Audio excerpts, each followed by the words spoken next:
juga kan ada ya alasannya. Nah, ini alasannya itu tidak dibaca, gitu ya, yang saya perhatikan. Nah, ini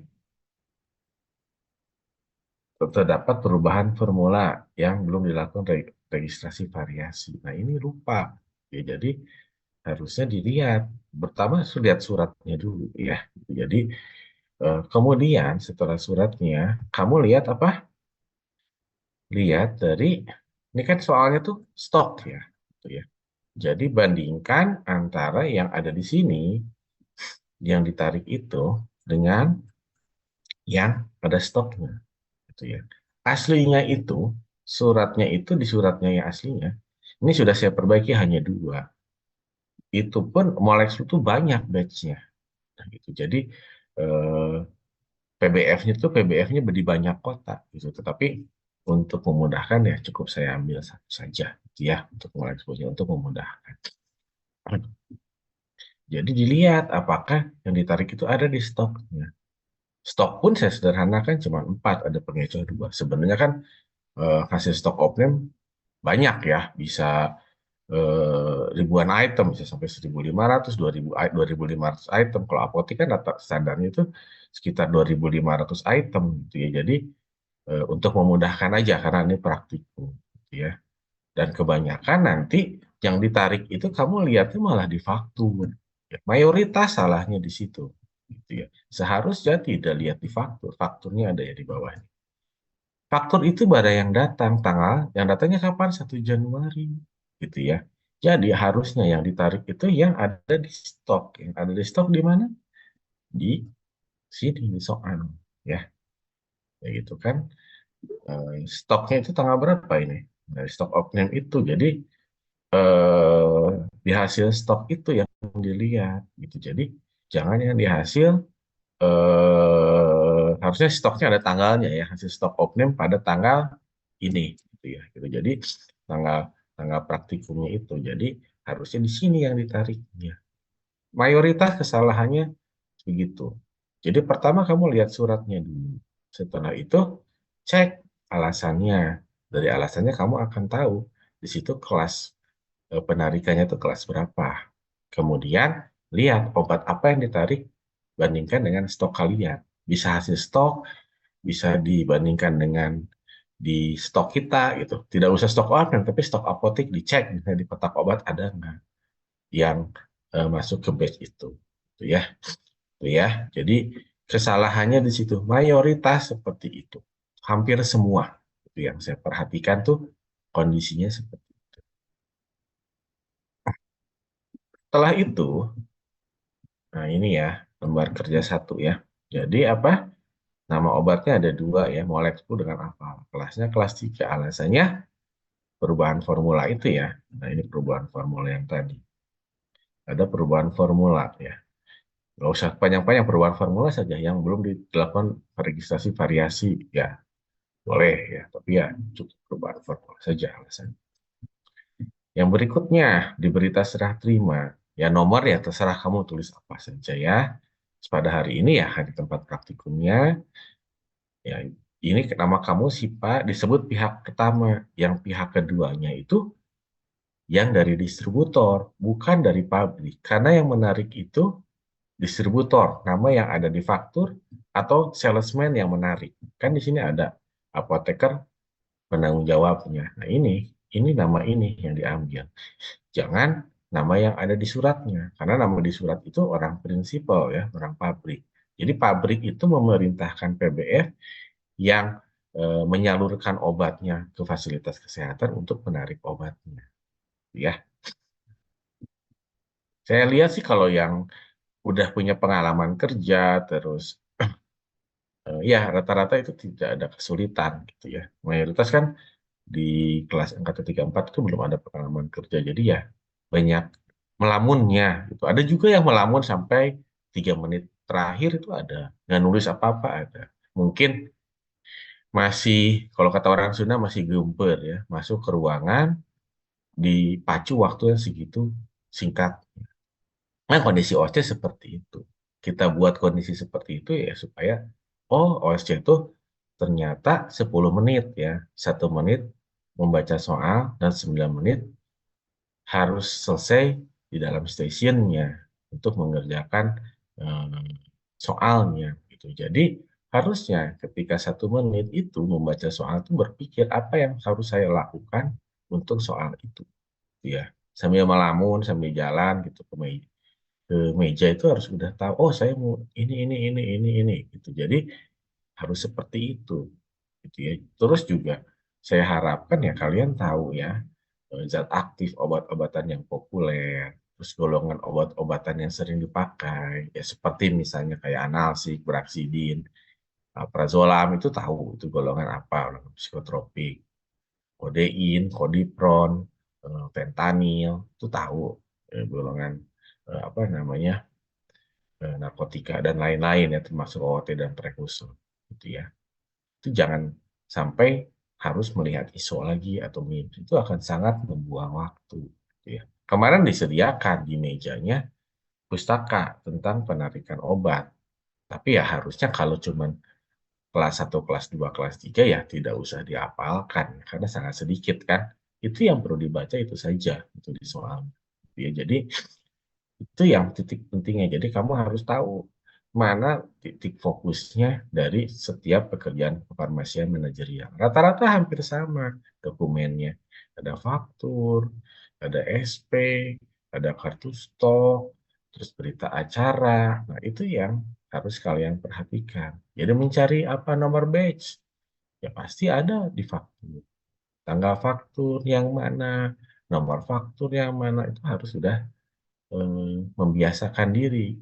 Karena ya kegiatan ini ya nanti kamu bekerja dimanapun ya, ya akan ketemu ya. Mungkin kalau di R&D ya tidak ya, tapi kalau di pabrik di bagian-bagian tertentu ya ada juga gitu ya pekerjaan-pekerjaan ini gitu. Jadi ya mau gimana lagi, suka nggak suka ya harus dikerjakan. Dan mayoritas lulusan ini kan bekerjanya di rumah sakit, di apotek, di puskesmas, di PBS, gitu. Jadi itu yang lapangan kerja kalian. Gitu. Ya pekerjaan informasinya begini. Ya. Itu harus setiap hari nanti kamu kerja. Berikutnya, nomor faktur kan bisa kalian, nomor faktur, tanggal faktur, nama obat, nomor batch bisa kalian lihat di faktur. Jumlahnya yang kamu lihat di stoknya. Ya, ini lupa. Ini rata-rata kan kalau saya masuk di stasiun ini memberitahunya seperti itu di awal. Ininya ngambil dari mana? Ininya sih sambilan. Ya mungkin ya belum praktek di lapangan jadi belum refleks ya ini mencari di mana. Tapi kan dengan adanya pengalaman praktikum itu kan jadi ada gambaran. Oh, kalau pekerjaan kefarmasian ini gini. Gitu ya. Kalau misalnya penarikan ya cuma begini-begini aja. Pemusnahan ya begitu-begitu aja. Kalau perencanaan kan bisa beberapa metode. Pengadaan ya bikin SP mayoritas, gitu ya. Penerimaan ya begitu-begitu saja. Paling variasinya ada rantai dingin, gitu ya. Jadi ada gambaran ya untuk eh, OSC itu bagaimana ya. Kenapa ini penting ya? Normalnya sih 2 stasiun, gitu ya, untuk OSC gitu. Jadi ya cukup banyak presentasinya gitu ya nanti di ujian OSCE. Jadi ya mau nggak mau suka nggak suka harus menguasai. Cara menguasainya gimana? Nggak ada jalan lain, latihan. Gitu ya. Tidak bisa menghafal. Cara membuat SP, tulislah ini nggak bisa. Tulis saja, lakukan saja berkali-kali. Kalau bisa sampai 10 kali, nah itu baru ya otaknya udah jalan, tangannya udah jalan. Gitu ya. Usahakan di OSC itu tidak ada coretan karena akan mengurangi nilai, harus sopan, mengurangi nilai juga. Terus apalagi harus rapi, tidak kucel. Itu ada nilainya juga, gitu ya. Jadi banyak hal-hal yang diperhatikan ya, tidak hanya keilmuan, soft skill juga, attitude juga dinilai di OSC. Jadi, tolong diperhatikan karena seorang apoteker itu ya tidak hanya pintar, tetapi harus punya soft skill yang bagus. Kenapa harus punya soft skill yang bagus? Karena apoteker ya ditakdirkan jadi pemimpin di tempat kerjanya, gitu ya. Pas begitu masuk ya tidak paling bawah juga karena pasti ada bawahannya asisten apoteker, gitu ya. Jadi supervisor entah jadi apa gitu. Yang jelas tidak akan di bagian yang paling bawah, tetap punya anak buah untuk menjadi pimpinan yang baik, pemimpin yang baik ya. Kalau pimpinan tidak belum tentu punya jiwa kepemimpinan. Jadi pemimpin yang baik itu harus punya kemampuan komunikasi, terus attitude-nya yang baik gitu ya. Kalau memimpin yang baik ya dengan attitude yang baik ya anak buahnya akan mengikuti. Gitu. Kalau kita tidak punya attitude yang baik, anak buahnya tidak mau mengikuti kita gitu ya. Nah, itu memang tuntutan pekerjaan di farmasi ya seperti itu. Yang saya dapatkan waktu saya masih bekerja di kimia farma begitu ya. Kalau kitanya telat ya telat semua. Kitanya tidak masuk ya tidak masuk juga. Jadi mengikuti pimpinannya gitu ya. Karena yang saya lihat begitu. Karena saya kan pindah-pindah outlet. Setiap outlet itu akan sesuai dengan ya karakter pimpinan ya. Mengikuti anak buah. Ini ya untuk berita acara serah terima ya. Jadi nanti apalagi ini yang menerima kamu itu nanti yang menyerah. Yang menerimanya nanti kamu minta tanda tangan kepada penguji. Ya, bisa saja kalau misalnya ada pemeran standar ya pemeran standar yang berperan biasanya sebagai salesman di PBM. Berikutnya kartu stok. Ini sebenarnya kartu stok sama ya, sama di penyimpanan. Ya, sama saja. Karena kalau melakukan pengembalian barang ke distributor pasti ada pekerjaan mengisi kartu stok ya. Di mana ya kartu stok itu satu kartu stok itu hanya satu nama obat, terus satu kekuatan sediaan ya. Satu jenis sediaan juga. Tidak bisa misalnya amlodipin 1 bisa 15 amlodipin berapa? Amlodipin 5 dan 10 itu digabungkan. Satu kartu stok tidak boleh. Bahkan FG Trosis 100 dan 300 pun lebih baik tidak digabung. Ya. Karena kemasan kotaknya berbeda. Karena di masternya juga pasti berbeda. Kalau di masternya sama, nanti di sistem IT kalian ketika nanti penukaran apa namanya penukaran faktur itu akan jadi bermasalah. Ya. Nah, di sini apa yang dilihat nama perbekalan farmasinya. Misalnya apa, apa ya? Misalnya saja gentamisin salep ya. Kemasannya apa? Tube. Isi kemasannya ya satu. Kalau misalnya amoksan, amoksan 500 miligram. Kemasannya box. Isi kemasannya 100 tablet atau 100 kapsul. Berikutnya, tanggal penerimaan atau pengeluaran itu berdasarkan transaksinya. Kalau tanggal penerimaan itu tanggal penerimaan dari distributor. Ya. Atau bisa saja kalian membeli dari apotek lain. Kalau yang jaringan seperti KF atau Guardian dapat misalnya droppingan dari tempat lain. Ya. Kalau di KF ada dropping sama BPBA. Kalau BPBA bon permintaan barang apotik, meminta barang ke apotek lain. Kalau di kita kosong, minta barang. Kalau dropping itu apotek lain yang memberikan ke apotek kita, dia melakukan dropping. Kalau pengeluaran itu bisa macam-macam, bisa ada resep, bisa dengan HV, OTC, atau dengan PDS, atau misalnya dengan penarikan ini juga termasuk pengeluaran barang. Berarti tanggalnya tanggal hari ini. Nomor dokumennya, kalau penarikan, berarti kamu lihat faktur. Ya. Kalau pengeluarannya ada resep, kamu lihat nomor resepnya.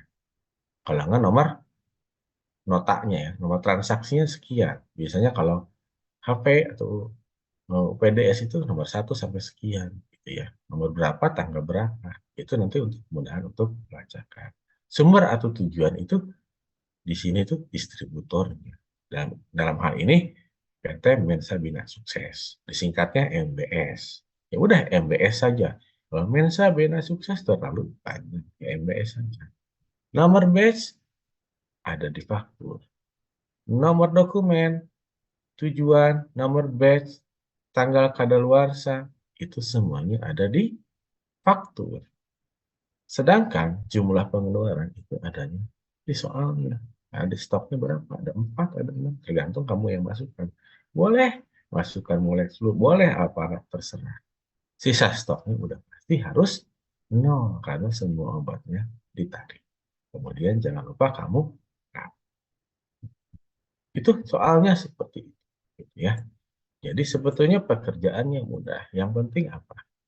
Ya kamu harus tahu titik kritisnya seperti apa, gitu ya.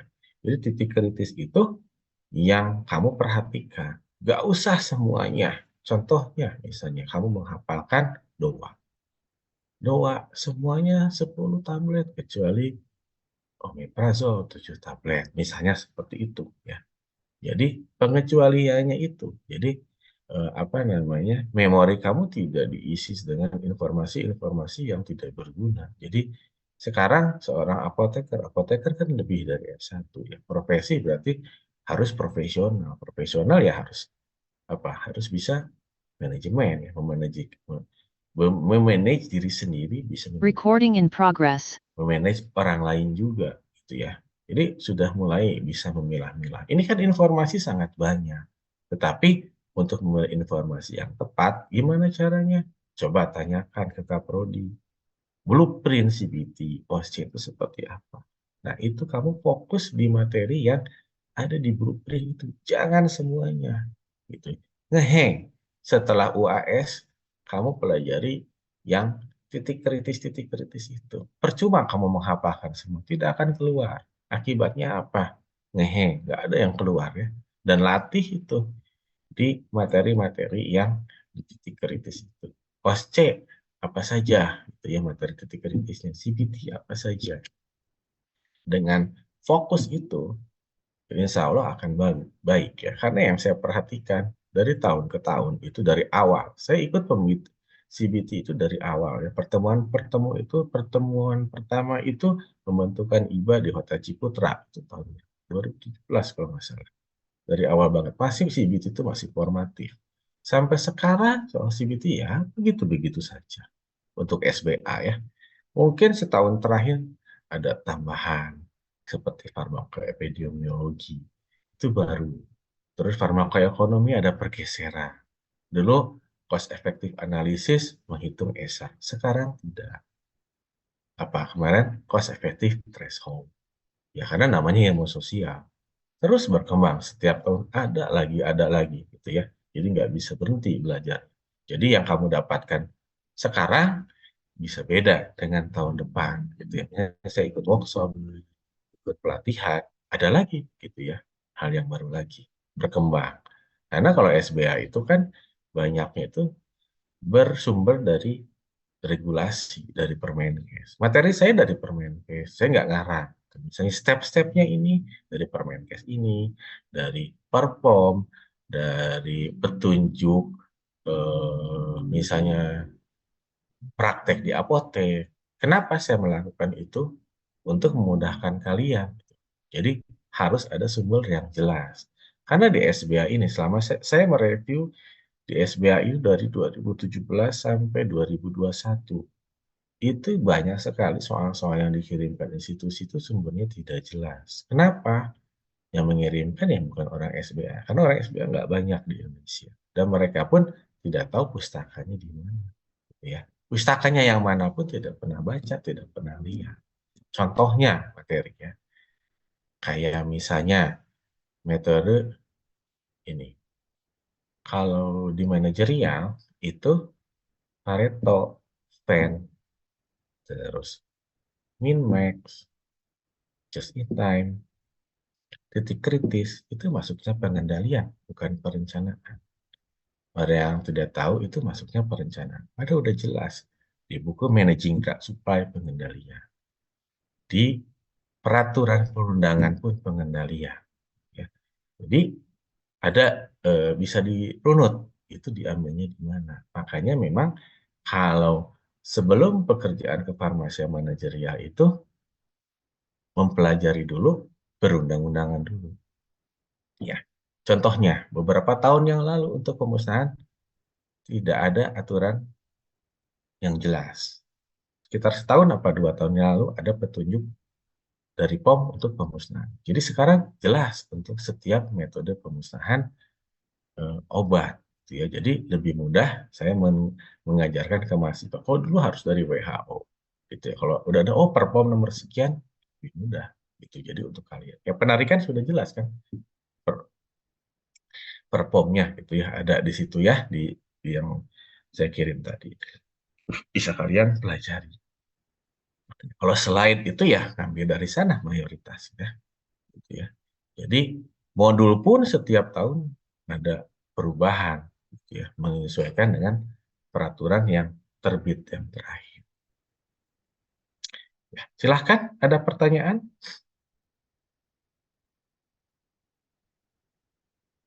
Tampaknya masih pada melamun ini. Apakah lapar?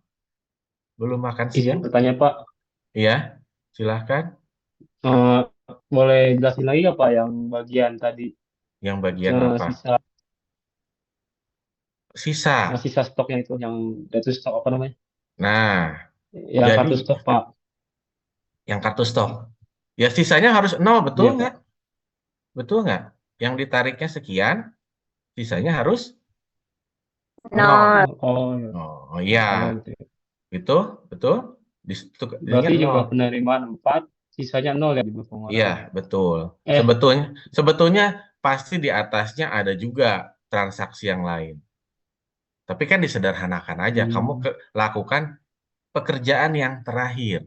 Realnya nggak akan begini. Pasti kan dari penerimaan dari faktur. Sekian resep, banyak ya, betul ya?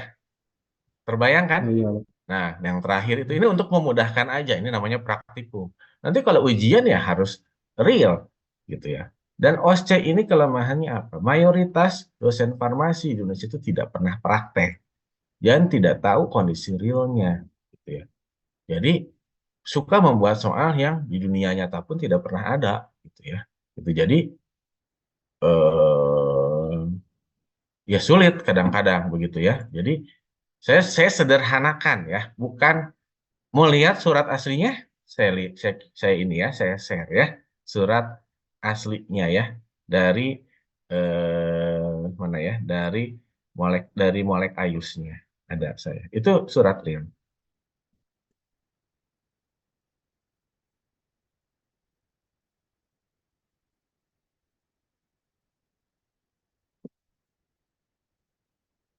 Jadi suratnya itu Alpara sama itunya terpisah ya. Alpara sama ini yang Alpara ya. Tahun 2000 berapa nih suratnya? Recording stopped. Suratnya tahun 2023. Baru ya. Gitu ya, 30 Januari 2023, belum terlalu lama. Nah, kalau kamu dibuat begini, bingung nggak? Ya kan? Terus distributornya, kamu harus harus harus lihat itu larinya kemana. Kalau lagi stres gimana? Nanti kamu nulisnya bukan yang ini MBS-nya ada pusat, ada mana lagi? Ada Bandung, Pontianak. Jangan-jangan kamu ininya batch-nya ngambil yang pusat, betul nggak? Nah, begini surat aslinya. Ya, saya buat sederhanakan aja gitu ya. Kondisi realnya ya lebih rumit gitu. Dengan kondisi yang dipermudah juga tetap grogi ya. Gitu. Jadi kondisinya seperti itu. Jadi nanti realnya akan seperti itu. Dan penarikan itu setiap tahun ada saja ya. Tapi kebanyakan memang voluntary. Kalau mandatory jarang, nggak tiap tahun ada ya. Saya kan udah cerita waktu kuliah yang saya alami yang mandatory, contohnya rosiglitazone, sulfasalazine, dextrometorphan, pseudoephedrine, terus apa lagi ya yang saya pernah ngalamin tuh. Hmm, ya kemarin di ethylene glycol gitu ya. Selama saya bekerja ya baru segitu. Tapi kalau voluntary setahun bisa berapa kali gitu ya. Dan itu belum tentu ditarik di tempat kalian. Kayak tadi kan tidak semua provinsi ya. Ada ya, hanya beberapa provinsi saja. Nah itu kan itu ya harus dilihat karena MBS kan distributor nasional ya. Itu ya produknya biasanya produk Otto, dia ownernya sama Otto. Ya itu di seluruh Indonesia ada. Pasti kan batch ini ke sini, batch ini ke sini. Nah itu harus detail. Apalagi kalau penarikan kelas satu, itu kan ngambilnya barangnya apa? Harus eh, sampai konsumen, gitu ya, sampai bawah mengambilnya untuk menghindari terjadinya apa reaksi yang tidak diinginkan ya itu. Jadi eh, sangat detail gitu ya surat-suratnya untuk keamanan dari pasien ya. Paham ya? Saya ada melakukan penyederhanaan ya gitu ya. Jadi kondisi realnya sedikit lebih rumit. Mungkin nanti pas sedang eh, eh, tutorial untuk praktikum OC soalnya akan dibuat lebih real gitu ya. Ini kan latihan dulu ya. Dibantu aja masih grogi ya di station ya gitu. Banyak yang ngeblank gitu. Banyak yang ngeblank, banyak yang depresi ya. Ya gitu. Jadi ya sengaja gitu dimasukkan ke situ kan nanti ujian OSCE-nya pun tepatnya sama. Ya. Silakan kalau ada pertanyaan lagi. Izin bertanya Bapak, Ya, silahkan. Bapak terkait berita acara untuk pemusnahan itu kan 4 rangkap ya Pak dibikinnya. Nah kalau untuk yang penarikan ini berapa rangkap Bapak? Terima kasih. Biasanya yang untuk amannya gini, kalau ada berapa pihak? Ada berapa pihak yang di sini yang terlibat? Ada 2 pihak Pak. Ya, idealnya dua. Tapi pastikan dia ada tembusan ke POM ya. Kalau mandatori, Iya Pak. bikin aja tiga. Tapi tidak ada aturan. Beda kalau pemusnahan kan ada ya. Ini kan jaga-jaga gitu ya. Siapa tahu kan gini, penarikan itu nanti eh, ada pengembalian uang nggak? Nanti tagihan kamu dikurangi dari distributor. Itu jadi apa? Jadi harus disimpan ya. Kamu harus punya apa namanya? Arsip. Arsip. Itu ya.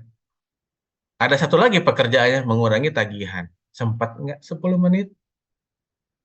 Yang sepertinya udah setengah mati ya. Gitu. Ada satu lagi pekerjaannya kalau nanti kamu dari sisi PBF ada lagi mengurangi tagihan dari outlet. Ya, itu. Jadi intinya saya mengajarkan apa ya? Bukan menghafal, tapi alur berpikirnya gitu ya.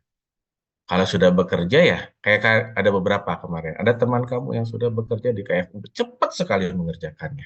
Nggak nyampe 10 menit. Gitu ya. Saya lupa namanya siapa. Ya, memang karena udah terbiasa itu pekerjaan sehari-harinya. Melihat faktur, melihat mengerjakan kartu stok, dan lain-lain. Jadi ya sudah mendarah daging. Karena ada juga kemana yang cepat sekolahnya di SMF. Gitu. Biasanya yang sudah punya pengalaman itu yang bisa mengerjakannya lebih cepat. Makanya haruslah latihan. Nggak ada jalan. Terima kasih Itu Bapak. itu saja dari saya. Materinya mungkin bisa digantikan oleh Bu Ana ya. Bu Ana, silahkan Bu Ana. Ya, saya izin ini ya, mematikan video. Mungkin nanti jam setengah tiga saya akan dulu selama 1 jam. Terima kasih atas perhatiannya. Mohon maaf jika ada kesalahan. Wassalamualaikum warahmatullahi wabarakatuh.